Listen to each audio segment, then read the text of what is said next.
Kelelahan dalam pekerjaan seringkali berdampak pada kesehatan mental. Akhirnya, rasa lelah tersebut mempengaruhi hal lain, seperti performa pekerjaan yang menurun. Jika sudah dalam fase ini, jangan-jangan Anda sedang dalam fase burnout. Lalu, sebenarnya apa itu burnout dan bagaimana cara mengatasinya? Mari kita simak selengkapnya bersama Gabriela Santoso hanya di Ask the Expert. Banyak banget orang yang punya pengertian berbeda-beda tentang burnout. Tapi kalau kita lihat dari katanya sendiri, burnout udah habis kebakar. Jadi ibaratnya lilin udah burnout, udah habis begitu. Dan itu bicara tentang suatu kelelahan yang amat sangat, yang nggak bisa ditanggulangi dengan tidur atau dengan istirahat, karena lelahnya udah lelah mental, lelah batin di dalam.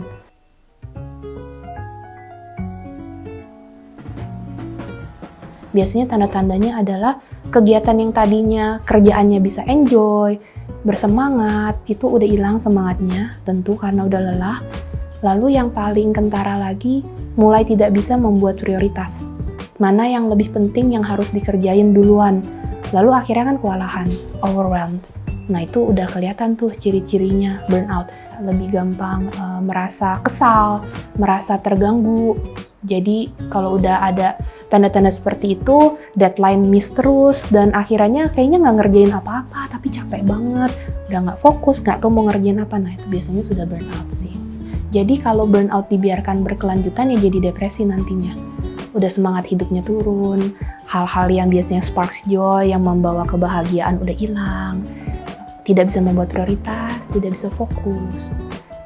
Malah jadi tidak mengerjakan apa-apa, rasanya sibuk, tapi kok nggak ada hasilnya sama sekali.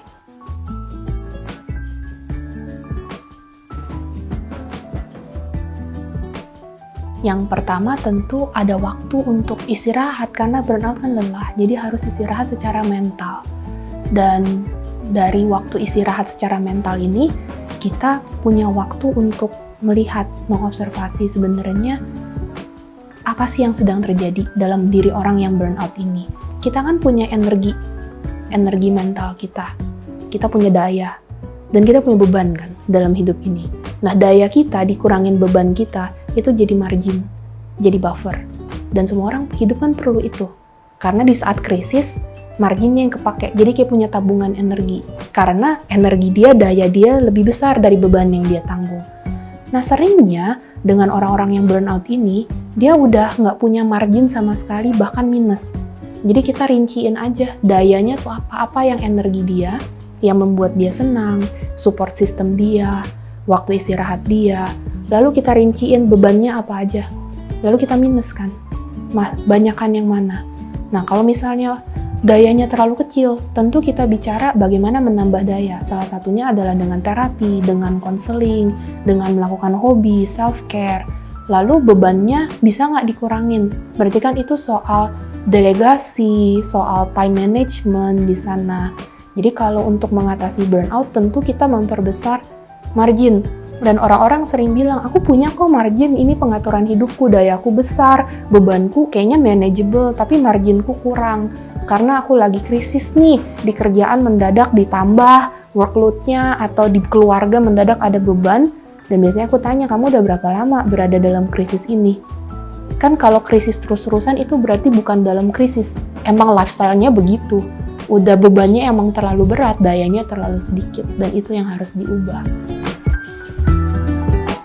Hal yang perlu diingat, tetaplah untuk berpikiran terbuka saat mempertimbangkan pilihan. Jangan biarkan pekerjaan yang menuntut merusak kesehatanmu. Itu dia tips dari Gabriela Santoso. Ikuti terus program ini agar sobat bisnis bisa mendapatkan tips dari praktisi psikologi. Tonton terus Ask the Expert hanya di channel bisnis.com.